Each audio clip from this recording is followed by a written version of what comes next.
അസ്സലാമു അലൈക്കും വറഹ്മത്തുള്ളാഹി വബറകാതുഹു. വിശുദ്ധ ഖുർആൻ ഓർമ്മിച്ച് മനസ്സിലാക്കുവാൻ വേണ്ടി അല്ലാഹു സുബ്ഹാനഹു വ തആല എളുപ്പമാക്കിയിട്ടുണ്ട്. അല്ലാഹു ഖുർആൻ എളുപ്പമാക്കിയിരിക്കുന്നു. വിശുദ്ധ ഖുർആനിൽ സൂറത്തു ഖമറിൽ 4 സ്ഥലങ്ങളിൽ വലഖദ് യസ്സർന അഥവാ തീർച്ചയായും നാം എളുപ്പമാക്കിയിട്ടുണ്ട് എന്നും സൂറത്തു മറിയം, സൂറത്തു ദുഖാൻ എന്നിവിടങ്ങളിൽ യസ്സർനാഹു അഥവാ നാം അതിനെ എളുപ്പമാക്കിയിരിക്കുന്നു എന്നും അള്ളാഹു പറഞ്ഞതായി നമുക്ക് കാണാൻ സാധിക്കും. അലസത കൊണ്ടല്ല, സ്ഥിരത കൊണ്ടാണ് എളുപ്പമാകുന്നത്. പരിശ്രമമില്ലാതെ ഒന്നും നേടിയെടുക്കാൻ സാധ്യമല്ല. പതിവായി ശ്രമിക്കുന്ന ഏതൊരാൾക്കും വിശുദ്ധ ഖുർആൻ ഓർമ്മിച്ചു മനസ്സിലാക്കാൻ വളരെ എളുപ്പമാണ്. എന്നാൽ ഓർമ്മിച്ചു മനസ്സിലാക്കുന്നവരായി വല്ലവരുമുണ്ടോ? അള്ളാഹു സുബ്ഹാനഹു വ തആല വിശുദ്ധ ഖുർആനിലൂടെ നമ്മോട് അങ്ങനെ ചോദിക്കുന്നുണ്ട്.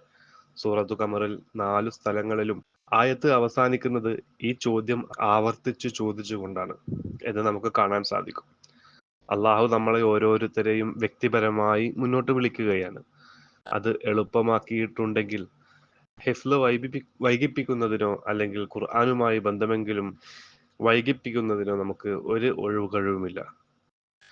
വളരെ ആയാസകരമായി വിശുദ്ധ ഖുർആൻ അർത്ഥമറിഞ്ഞ് മനഃപ്പാഠമാക്കാൻ ഹിഫ്ളുൽ ഖുർആന്റെ ഫ്രീ ആയതും അല്ലാത്തതുമായ കോഴ്സുകളെ കുറിച്ച് അറിയാൻ ഈ വീഡിയോയുടെ താഴെ ഡിസ്ക്രിപ്ഷനിൽ നോക്കുക. നിങ്ങൾക്ക് ലിങ്കുകൾ ലഭ്യമാണ്. അപ്ഡേറ്റ്സുകൾ അറിയാൻ വാട്സപ്പ് ഗ്രൂപ്പിൽ ജോയിൻ ചെയ്യുക. അതിനുള്ള ലിങ്കും ഡിസ്ക്രിപ്ഷനിൽ കൊടുക്കുന്നുണ്ട്. ജസാക്കല്ലാഹ് ഖൈർ.